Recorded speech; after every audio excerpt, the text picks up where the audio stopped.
বাংলার ইতিহাসে নবাবী আমলের সূচনা হয়েছিল এক দূরদর্শী শাসকের হাত ধরে, নবাব মুর্শিদ কুলি খান। আর ইতিহাসে মুর্শিদাবাদের বুকে দাঁড়িয়ে আছে এক বিস্ময়কর নিদর্শন, কাটরা মসজিদ। আজকে আমরা এসেছি কাটরা মসজিদে, আমরা প্রবেশ করছি। একটি মসজিদ, একটি মাদ্রাসা এবং এক শাসকের চিরসজ্জার স্থল, সব মিলিয়ে এটি একটি অনন্য স্মারক। 1717 সালে মুঘল সম্রাট ফারুক শিরের বাংলার দেওয়ানি দায়িত্ব পেয়ে তা তুলে দেন মুর্শিদ কুলি খানের হাতে। তিনি রাজধানী স্থানান্তর করেন ঢাকার বদলে মুর্শিদাবাদে, আর রাজধানী স্থানান্তর করে মুর্শিদাবাদকে গড়ে তোলেন এক নতুন রাজনৈতিক ও সাংস্কৃতিক কেন্দ্র। 1723 থেকে 1724 খ্রিস্টাব্দ কাটরা নামক স্থানে নির্মিত হল একটি বিশাল মসজিদ, কাটরা মসজিদ। মসজিদটি নির্মিত হয় উঁচু এক চাতালে। চারকোনা মসজিদের দুই পাশে ছিল সুউচ্চ মিনার, ভিতরে ছিল একটি প্রশান্ত উঠান এবং বড় একটি প্রার্থনা হল। প্রায় 2000 মুসাল্লির নামাজের ব্যবস্থা, 700 ছাত্রের থাকার কক্ষ এবং একটি মাদ্রাসা, প্রার্থনার কক্ষ এবং 2টি সুউচ্চ মিনার, যেখান থেকে নজর রাখা হতো চারপাশে। এ ছিল এক স্বপ্ন যা নবাব চাইতেন যুগ যুগ ধরে ইসলামের আলো ছড়িয়ে যাবে এই বাংলায়। মসজিদটি আয়তকার, যার দৈর্ঘ্য প্রায় 45.5 মিটার এবং প্রস্থ 7.32 মিটার। মসজিদটি একটি বর্গাকার চত্বরের মধ্যে অবস্থিত, যার প্রতিটি পাশ প্রায় 50.60 মিটার। পুরো মসজিদ কমপ্লেক্সটি প্রায় 19.5 একর অর্থাৎ 7.9 হেক্টর জায়গা জুড়ে বিস্তৃত।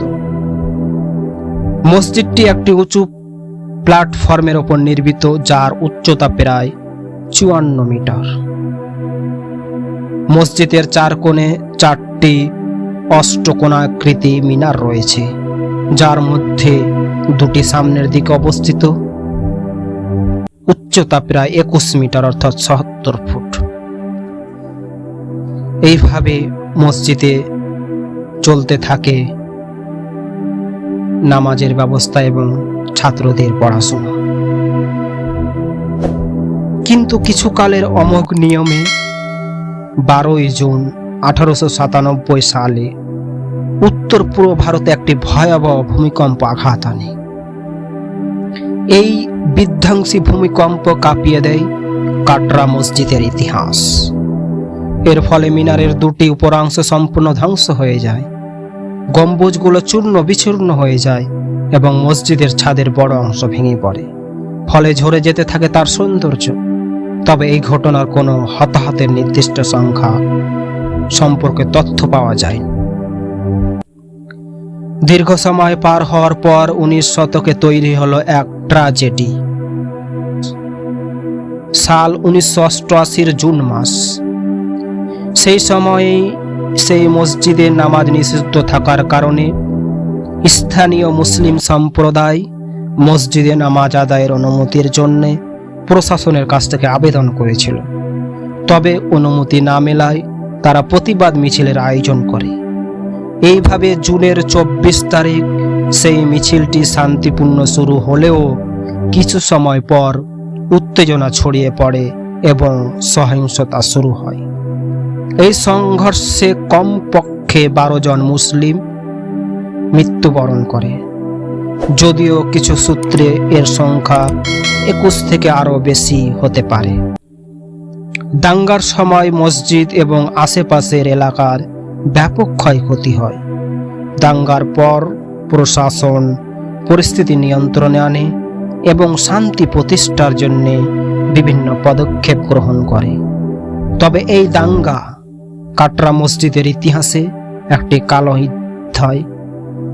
কালো অধ্যায় হিসেবে বিবেচিত হয় এবং এটি পশ্চিমবঙ্গের ইতিহাসে একটি গুরুত্বপূর্ণ ঘটনা।